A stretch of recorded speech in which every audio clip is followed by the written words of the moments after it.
Hello everyone, আজকের বারটা হচ্ছে মঙ্গলবার। অনেক দিন ধরেই ভাবছি যে তোমাদের সাথে এই ভিডিওটা শেয়ার করব। আজকে আমরা বেরিয়ে পড়ছি, একটা জায়গায় যাচ্ছি।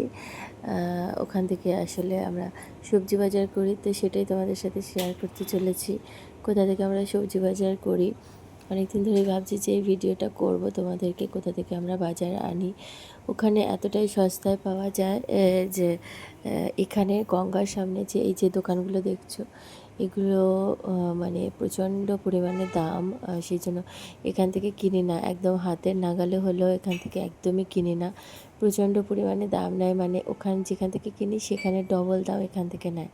তাহলে ভাবছো যে মানে কতটা মানুষকে, মানে কতটা ওরা ইনকাম করে এক্সট্রা।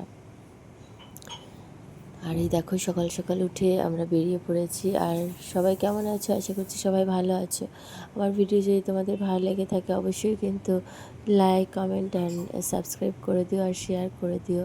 এই যে পৌঁছে গেছি বাজারে, আর সমস্ত দোকানপাট বাইরে এখন সমস্ত টোটাল বন্ধ। আমরা বেরিয়েছি প্রায় 6:30টার সময়। এখন দেখো বাইরেটা পুরো মানে রোদ্দুরও ওঠেনি এখন। এখানে বাজারের কাছে চলে এসেছি আমরা।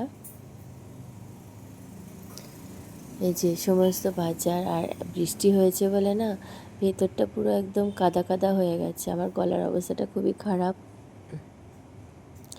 ঠান্ডা লেগে একটু গলাটা ভেঙে গেছে। যে বাজারের দিকে যাচ্ছি, ও বললো যে হেঁটে যাওয়া যাবে না, প্রচণ্ড কাদা আছে, তাই গাড়ি গাড়ি করেই ও আর কি বাজারটা করবে। মাঝে মাঝে একটু নামতে হবে। দেখছো প্রচণ্ড কাদা হয়ে গেছে, মানে অবস্থা একদম খারাপ। আমার তো ভয় লাগছে কেই না পড়ে যায়।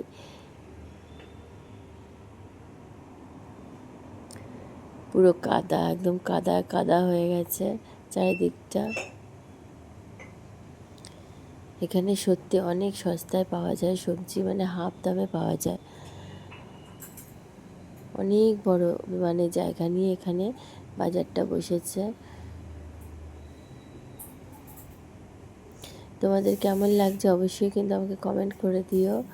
এই যে আমার হাজব্যান্ড এখন আলু ভাজতে শুরু করে দিয়েছে, সবজিগুলো নেওয়া হবে। তো আমি আর হাত লাগাইনি, যেহেতু আমার ঠান্ডা লেগেছে সেই জন্য আমি আর একদমই হাত লাগাইনি। এই যে এতটা জায়গা জুড়ে বাজার, মানে এই প্রান্ত থেকে ওই প্রান্ত, প্রচুর মানে প্রচুর লোক আসে এখানে সবজি কিনতে।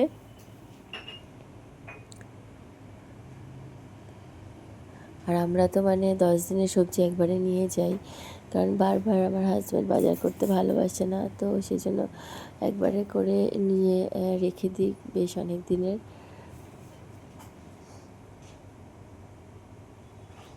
এই যে এত বাজার করা হয়েছে দেখেছো। বেশি ফল এবার নিইনি, যেহেতু সবার একটু ঠান্ডা ঠান্ডা লেগেছে, অল্পই নেওয়া হয়েছে। আর এখন এই যে আমরা দুজনে বেরিয়েছি এখন খাবার নিয়ে, ব্রেকফাস্টটা আমরা নিয়ে তারপরে আমরা ঘরে ঢুকবো। যেহেতু সকাল সকাল বেরিয়েছি, এখন ব্রেকফাস্ট বানানোর টাইম হবে না, তাই বাইরে থেকেই কিছু একটা নিয়ে নেব, হালকা কিছু, যেটা কোনো ক্ষতিকর হবে না। এই যে আমরা রেস্টুরেন্টে চলে এসেছি, এখান থেকেই খাবার নেব।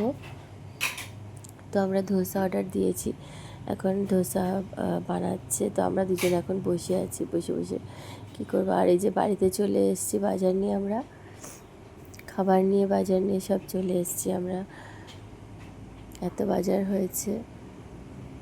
আর এই যে আন্টিটা আজকে চলে যাবে ব্রেকফাস্ট খেয়ে, আন্টি চলে যাবে ঘরে। সবাই মিলে এখন গল্প হচ্ছে, আর আমি ছিলাম না, আমার ছেলে আগেই উঠে পড়েছিল ঘুম থেকে, আমি ওঠার আগেই।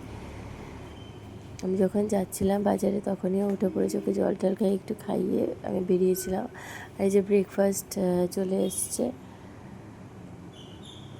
ধোসা সব অর্ডার দেওয়া হয়েছে। আর এই যে ঘুম থেকে উঠে পড়েছিল আগেই, কিন্তু ব্রাশ করিয়ে যায়নি, এখন এসেই ব্রাশ করেছে, ওকে জল টল খাইয়ে আমি গেছিলাম। এই যে ব্রাশ করবে এখনও।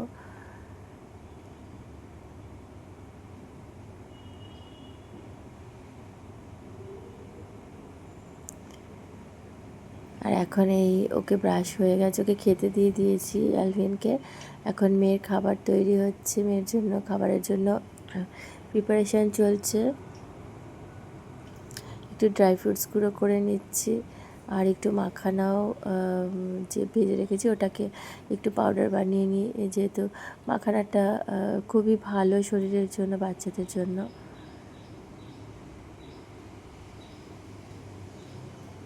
তো তোমাদের কেমন লাগছে আমার ভিডিও অবশ্যই কিন্তু কমেন্ট করে দিও।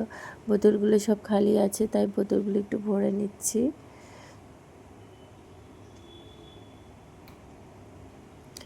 আর এই যে আমিও এখন খেতে বসেছি, দেখো ধোসা নিয়ে বসে পড়েছি।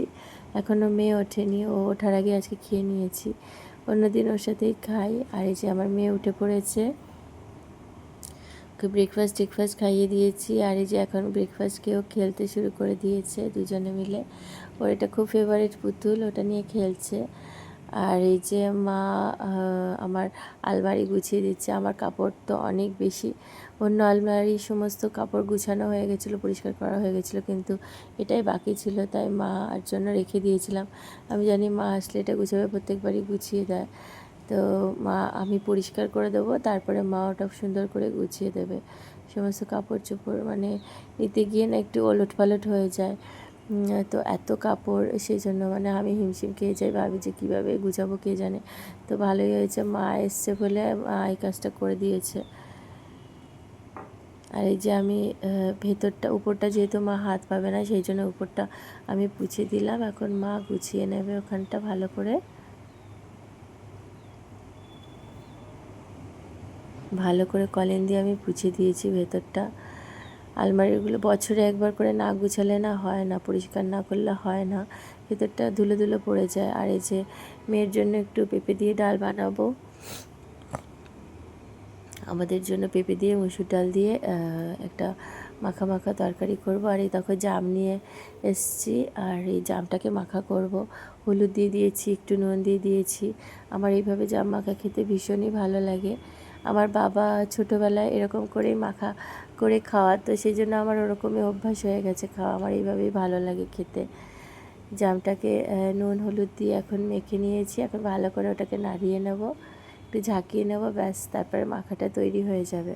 এইভাবে খেতে দারুণ লাগে, অপূর্ব লাগে। আমি তো জাম খেতে ভীষণ ভালোবাসি, যেহেতু আমাদের বাড়িতে মানে আমার বাপের বাড়িতে জাম গাছ আছে ছোটোর থেকে, এত জাম খেতাম, মানে গাছ থেকে পড়তো আর জাম খেতাম, ভীষণই আমার ভালো লাগে জাম খেতে। ছেলে মেয়ে এখনও খেতে শেখেনি, ওদেরকে খাওয়ানোর অভ্যাস করছে, কিন্তু খেতে চায় না। আস্তে আস্তে আশা করি শিখে যাবে। আর এই যে জাম নিয়ে বসে পড়েছি, এখন একটু জাম খাবো, ভীষণই ভালো লাগছে খেতে। আর এই যে সবজিগুলো সব ভিজিয়ে দিয়েছে আমার কাজের মেয়েটা এসে, সবজিগুলো এখন 2 ঘন্টা ভিজানো থাকবে। আর এই দেখো আমার সমস্ত আলমারি গুছানো হয়ে গেছে, মা গুছিয়ে দিয়েছে। কেমন লাগছে তোমরা অবশ্যই কিন্তু কমেন্ট করে দিও। আর এই যে রান্না হয়ে গেছে, আজকে বেশি কিছু বানাতে হয়নি, যেহেতু কালকে সব আছে। আর আন্টিও এই ডিমের একটা রেসিপি নিয়ে এসেছিলো, ডিম পোস্ত, তো সেইটা আর কি রয়েছে, সেই জন্য আর কি বেশি কিছু, কালকের অনেক কিছুই আছে, সেই জন্য বানাতে হয়নি অত কিছু। আর এই যে সন্ধ্যেবেলা আমার ছেলে এক্সারসাইজ করছে ওর বাবার কাছে, দেখো যেহেতু জ্বরের, ওদেরও শরীরটা খারাপ, ওই জন্য বাইরে বের করছি না, শরীরটা ঠিক হলে তারপরে বেরোবে। তো ওর দাদার সাথে আমার মেয়েও এক্সারসাইজ করা শুরু করে দিয়েছে, দুজনে মিলে। আমার মেয়ে তো যা দেখে তাই করবে, ওর দাদাকে করালে ওকে মানে আলাদা করে আর করাতে হয় না, ও নিজের থেকেই ওর দাদারটা দেখে দেখে করতে থাকবে। ও ভীষণ এক্সাইটেড হয়ে যায় এক্সারসাইজ যদি করানো হয়, বা দাদাকে যদি পড়তে বসানো হয়, ও মানে খাতা পেন্সিল নিয়ে বসে পড়বে। এই যে আমার ছেলে এক্সারসাইজ করছে, দেখো টাইকন্ডো ঘরে প্র্যাকটিস চলছে, যেহেতু যাওয়া হয়নি শরীর খারাপের জন্য, 1 সপ্তাহ যাওয়া হয়নি, তারপর ওই জন্য আর কি। তো কেমন লাগলো আমার ভিডিওটা অবশ্যই কিন্তু কমেন্ট করে দিও। সবাই ভালো থেকো, বাই বাই।